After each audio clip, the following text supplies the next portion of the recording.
চোখ বন্ধ করুন। কল্পনা করুন আপনি দাঁড়িয়ে আছেন একটি শহরের মাঝখানে, যেখানে বাতাসে ভাসছে প্রেম, ইতিহাস আর শিল্পের গন্ধ।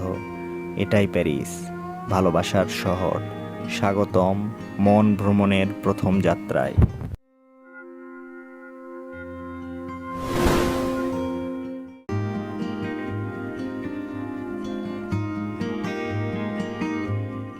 এটি প্যারিসের প্রতীক, আইফেল টাওয়ার। লোহার তৈরি এই টাওয়ার যেন শুধু স্থাপত্য নয়, ভালোবাসার স্মারক। 1889 সালে নির্মিত এই টাওয়ার আজ বিশ্বের সবচেয়ে বেশি ছবি তোলা স্থানগুলোর একটি। রাতের প্যারিসে যখন টাওয়ার জ্বলে ওঠে হাজার আলোয়, মনে হয় যেন শহরটা জেগে উঠেছে প্রেমের এক নীরব উল্লাসে।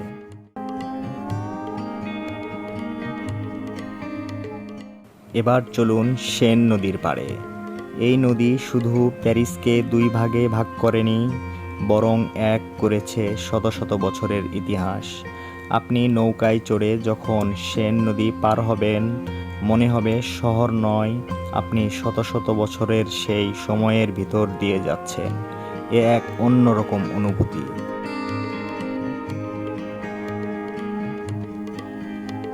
প্যারিস শুধু দর্শনীয় স্থান নয়, এ এক অনুভব।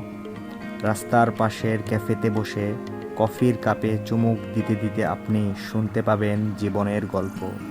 এ শহরের প্রতিটি অলিগলি যেন ভালোবাসার এক একটি অধ্যায়।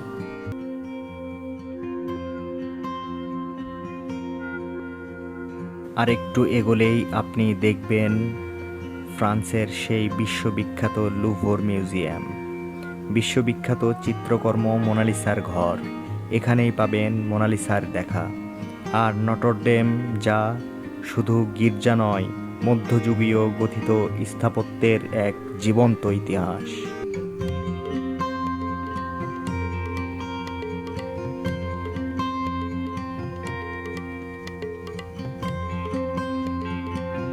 দিন শেষে যখন সূর্য ডুবে যায় সেন নদীর ওপারে, প্যারিস তখন আরও মায়াবী হয়ে ওঠে।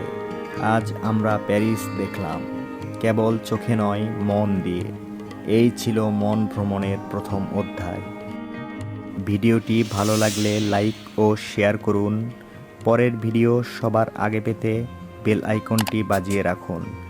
সাবস্ক্রাইব করে মন ভ্রমণের পাশেই থাকুন। আপনার একটি সাবস্ক্রাইব আমাদের আগামী দিনের পথ চলার অনুপ্রেরণা।